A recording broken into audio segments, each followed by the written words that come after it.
लोकसभा चुनाव को लेकर महाराष्ट्र में सियासी गर्मा चुकी है। भारतीय जनता पार्टी के महाराष्ट्र के प्रभारी मेरे साथ इस वक्त मौजूद है। महाराष्ट्र में तो मैं कहूँगा कि मोदी बयार है, जिसको कहते हैं मोदी मैजिक चल रहा है। और प्रथम चरण के बाद तो विपक्ष हतोत्साहित दिखाई पड़ रहा है। प्रथम चरण की पाँचों सीटों में बीजेपी और उनका मित्र पक्ष शिवसेना शिंदे मैं समझता हूँ कि स्वीप किया है। और ये कार्यकर्ताओं के उत्साह और जनता के पॉजिटिव वोटिंग के कारण हुआ है।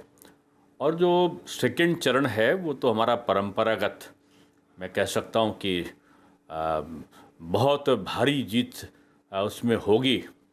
और पूरे हमारे जो मित्र पक्ष है, चाहे राष्ट्रवादी हो, चाहे शिंदे गुट हो, चाहे बीजेपी का मूल कार्यकर्ता हो, महायुति का जो समन्वय है वो हमारी जीत का आधार बना है। और जनता का जो मोदी जी की गारंटी के प्रति विश्वास है वो बहुत बड़ा कारण है। और जिस प्रकार से राहुल गांधी जी ने कहा है कि वो स्कैनिंग कराएंगे, उस संपत्ति का पता लगाएंगे, वो उसको बांट देंगे। और कांग्रेस के जो सर्वे हैं उनका कहना है कि पहला अधिकार अल्पसंख्यक का है, यानी पब्लिक की कमाई को वो बांट देंगे दूसरे को। ये जनता में बहुत बड़ा आक्रोश है इसको लेकर।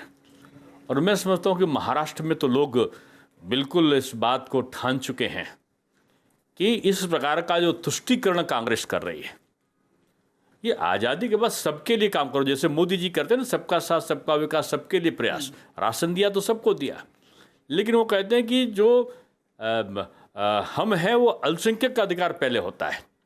अधिकार तो सभी गरीबों का है। आप आरक्षण दे दोगे, कैसे दे दोगे? बाबा साहब अम्बेडकर के संविधान का आप उल्लंघन करोगे? आप पिछड़े और अनुसूचित का आप अधिकार छीन लोगे और अल्पसंख्यक को दे दोगे, कैसे हो जाएगा? आज आंकड़ा में राहुल गांधी ने बहुत सारी ऑफर भी दी है किसानों को लेकर, युवाओं को। देखिए, उनको पता है कि वो आने वाले नहीं हैं, और जो आने वाला नहीं होता है वो अनाप शनाप बोलता है। और वो चीज़ भी बोलता है जो केवल सपनों में देखता है। मोदी जी ने सपना नहीं देखा है, जनता के सपनों को पूरा किया है। और मोदी जी ने जो 10 साल काम किया है, और जो कांग्रेस के 10 साल मनमोहन जी के और सोनिया जी के कार्यकाल हैं, लोग उसकी तुलना करते हैं। जो नहीं भी कहा है वो भी प्रधानमंत्री ने किया है। सर, एक आखिरी सवाल है, जैसे कि महाराष्ट्र में लगभग कई सीटों का जो बंटवारा है वो तय हो चुका है, लेकिन पालघर हो, नासिक हो, ठाणे हो, ये अभी तक छूटा नहीं है। लेकिन बिल्कुल जल्दी सब कुछ हो जाएगा। और यहाँ पर सीट शेयरिंग नहीं होता बीजेपी और मित्र पक्ष में। यहाँ पर दिल का भी शेयरिंग है, दल का भी शेयरिंग है जी, बिल्कुल। और यहाँ पर आइडियोलॉजी का शेयरिंग है।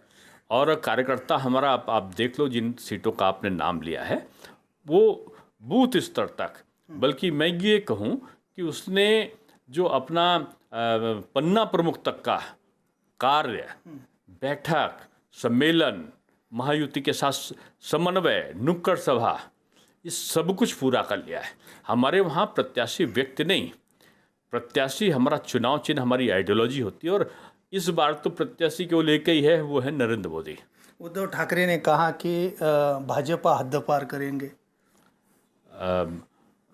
जीत की हद पार करेंगे।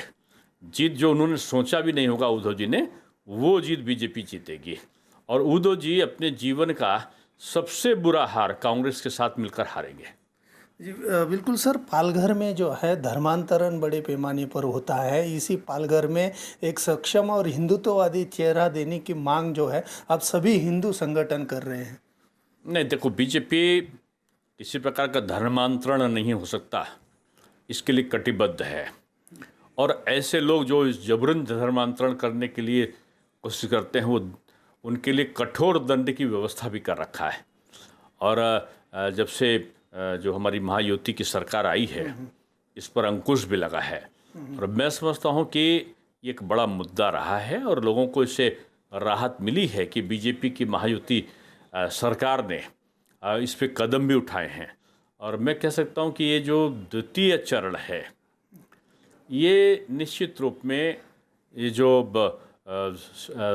पवार साहब, शरद पवार साहब, उद्धव जी और कांग्रेस के लिए बड़ी बुरी खबर लेकर आने वाला है। जी बिल्कुल, ये थे मेरे साथ दिनेश शर्मा जी। उन्होंने कहा कि ये जो दूसरा चरण जो है वो कांग्रेस के लिए और शरद पवार हो या एनडीए जो आघाड़ी जो है उनके लिए एक बहुत ही बुरा समाचार लेकर आया है। कैमरा पर्सन बाला साहब के साथ दीपक चौहान, सुदर्शन न्यूज़, मुंबई।